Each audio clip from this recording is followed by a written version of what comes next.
Hey there, fellow explorers. Welcome to another exciting journey through time. Imagine this, thousands of people are on their feet. The energy is electric, the excitement is palpable. We're talking about the thrill of a big game, the kind that makes your heart race and your spirits soar. But this isn't a modern stadium, we're talking ancient Mesoamerica, a world rich in history and culture. That's right, folks. Way back then, they had a ball game that was just as intense as any modern sport. It was a cornerstone of their society. We're talking about a game that was more than just a game. It was a spectacle, a grand event that captivated everyone. It was a religious experience, deeply intertwined with their beliefs and rituals.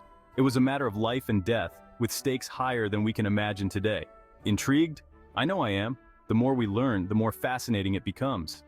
Let's dig a little deeper into this ancient world of sport, ritual, and raw passion. There's so much to uncover. Imagine the roar of the crowd as two teams battled it out on the court. The tension, the excitement, it must have been incredible. Just like today, fans would cheer for their favorite players, their heroes. They'd gamble on the outcome, placing their hopes and fortunes on the line. The energy must have been off the charts, a shared experience that brought people together. It's amazing to think that some things never change, even after all these centuries. The passion, the excitement, the love for the game, it's timeless. So, where did all the action go down? Mesoamerican ball courts were scattered throughout the region. These weren't your average playgrounds, though. They were massive stone structures, often located in the heart of ceremonial centers. We're talking temples, pyramids, the works. These guys knew how to put on a show. The ball courts themselves were shaped like a capital I. They had sloped walls and a long, narrow playing field. Some of these courts were huge. I'm talking seriously huge. Take the one at Chichen Itza, for example. It's over 300 feet long. That's longer than a football field.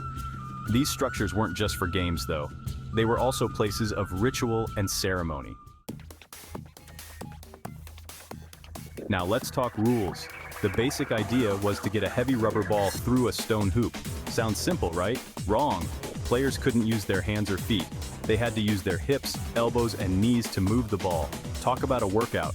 Adding to the challenge, the ball was solid rubber and could weigh up to 9 pounds. That's one heavy-duty ball. You can bet those ancient athletes were in top shape. The games could last for hours, even days.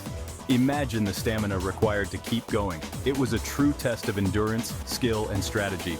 Every move had to be calculated. And here's the kicker. Losing could have some seriously high stakes. It wasn't just about pride.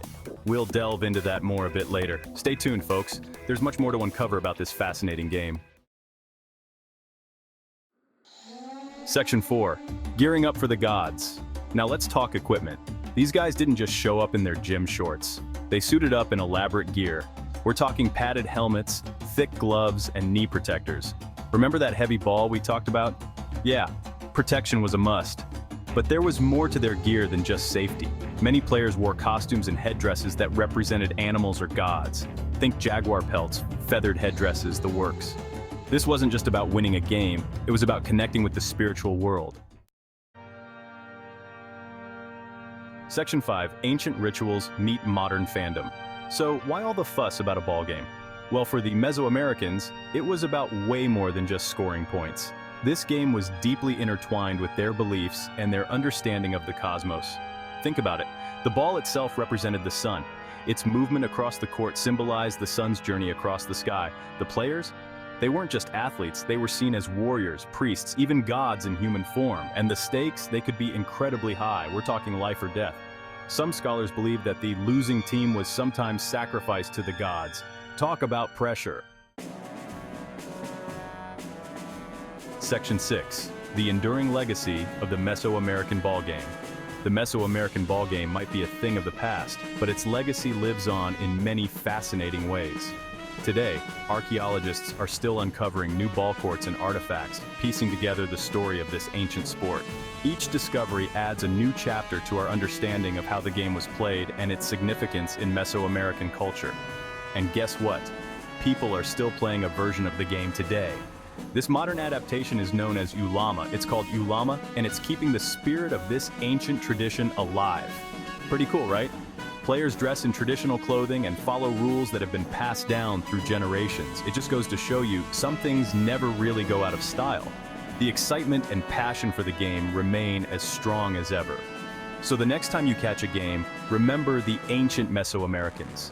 Their influence is still felt in the sports we enjoy today.